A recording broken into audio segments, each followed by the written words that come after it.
Hi everyone, this is Sam from Gamereactor, live at Slush Play in Iceland. We're joined by the chicken bitch of VRUnicorns, and and you said at the beginning of the panel that you're all about the funny and the crazy. Could you tell us a bit more about your philosophy in general? Well, I am pretty crazy. So, like, it was not a part of doing fun and crazy and weird games, I don't know how I should express myself. Because that is just me being weird, right? But now I have kind of like, I can claim, oh, it's because we're doing really weird, crazy shit, like in VR. So that's why, like, this is my persona. But I'm actually just being me all the time. Yeah.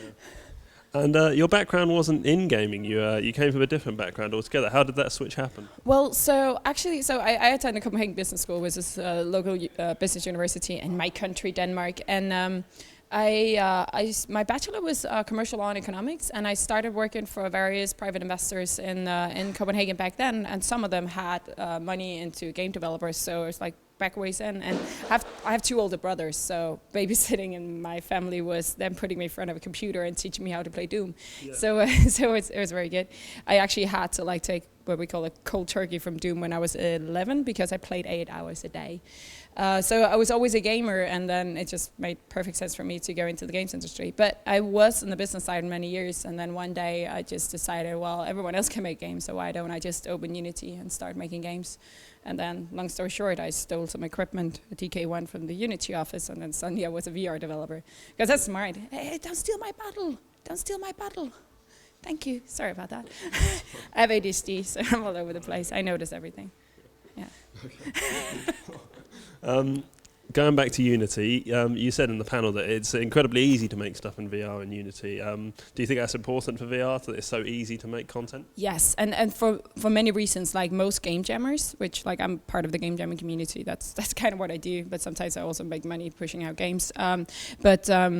Like, especially in Copenhagen, Unity is founded in Copenhagen, so it means everyone there uses Unity. Well, secondly, because it is so fast, and like over the years, not everyone had access to virtual reality equipment, hardware in general, so it meant that like you could have access to it at the game jam. So you meet up at the game jams, you're already using Unity, Oculus or Valve would send over equipment and it would be great, and then you would jam together some games. So I think like the whole sort of VR scene, at least in Northern Europe, we all connected through all these game jams because not everyone had the equipment. So like some had it, would bring it, and then we were all working in Unity because then we could jam out something really fast. So definitely Unity has had a major importance. And I can't remember, I saw some stats, it was like 80 or 90% of all VR content is made with Unity.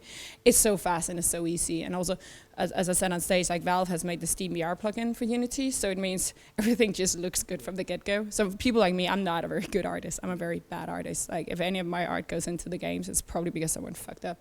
But everything just looks good from the get-go because I put all the shaders, everything is just pretty and it's very easy to hook up. And even though like I'm not a real coder, I'm a hacker coder. I'm one of those people who Google stuff and then like copy paste the script and then just hopes it worked.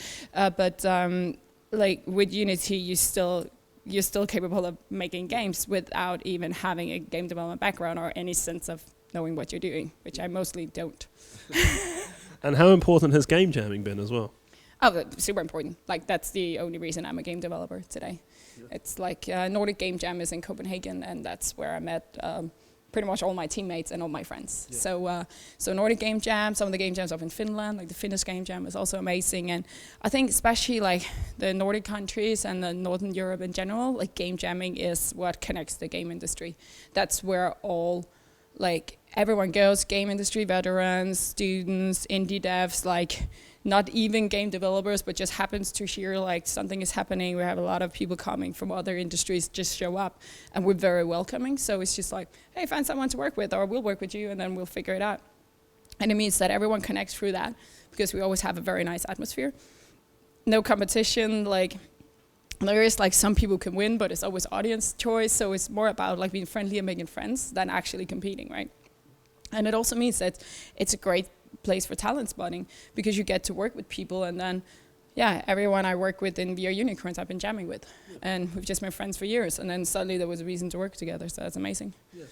And what have you been working on yourself personally and in VRUnicorns? Before VRUnicorns, so VRUnicorns is actually just a developer name we picked this year because I woke up one morning and thought I would do a pun on all the unicorns in VR, and then it became VRUnicorns. But we've been working together. Most of us have been working together for a longer period of time, and we worked on this game called Ragnarok VR before that I'd kind of founded back in the day, some 3 years ago. And I worked on a puzzle game called Shyla Amazing. My horse is Shyla.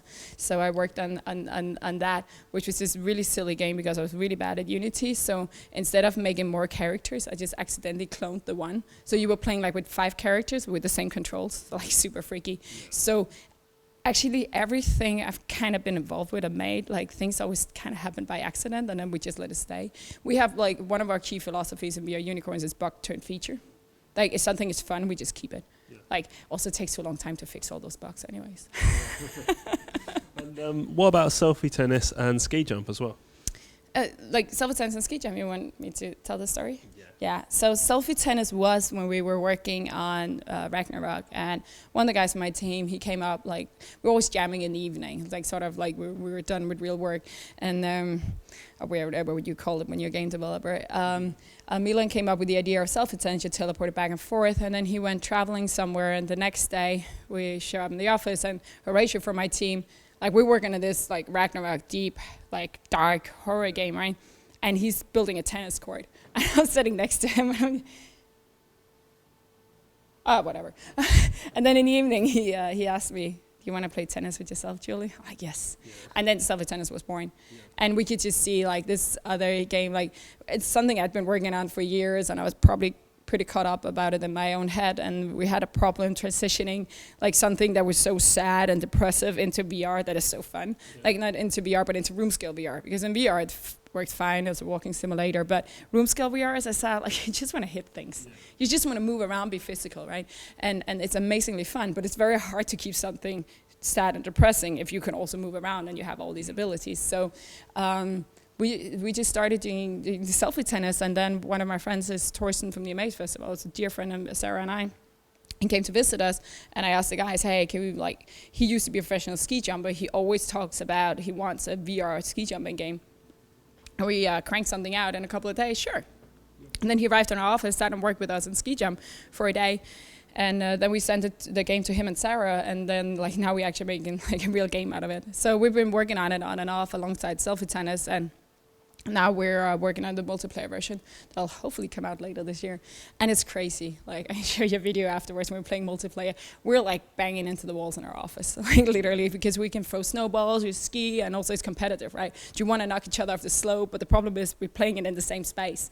As you know, you can set up as many vibes as you want in one play space. So we're literally like, it's online, but since we're working on it daily, we're playing it in the same space, and we're just hitting each other and falling into walls and have all these videos of weird stuff that's happening. But I just like, I remember at one point I saw like the potential multiplayer. I was super scared of it because I know like it's fairly easy to make a single player game, right? We can crank out something really fast. And multiplayer, that's a big bet, right? Because suddenly like everything has to be in sync, and it's VR. You'll notice any kind of latency, you'll notice that, right? We're using the Unity multiplayer backend, so which is like cranking it out, and it's amazing. Like the feel of that, and like shouting at each other when you're like getting down the slope. I'm like, I can see you, because like in ski jump you can knock over like cows and trees, and sorry, I'm spitting at you, and like different various animals, and you just like you stand in the end of the slope and you just see one of your fellow players coming towards you, and you can just see like everything he or she knocks out the slope. It's like connecting like that in VR. I've never been a social player. Like I've always I use video games kind of as my introvert time. But playing ski jump multiplayer, like we got something there. Like when even I could be convinced that this is amazing, then I think it's so fun. But I'm very competitive. Used to be a competitive horseback rider, so it's so fun, like competing with your friends, especially because I know I can knock them off the slope. I'm a bully. Yeah. And where can people access your games? So Selfie tennis is already out on Steam, and ski jump and archery will hopefully launch later this year, hopefully before Christmas. Also on Steam. And what platforms do they support, as in what headsets? Well, so currently all Vive, and archery, also Oculus, and we're looking into the other games. Like so the thing is, we're doing full room scale games. So archery right now, that also works for Oculus, but we might have to sort of redesign some things for the 2 other games for them to work with Oculus, because it's not full room scale, that's front facing. Cool. Thank you very much for your time. You're welcome.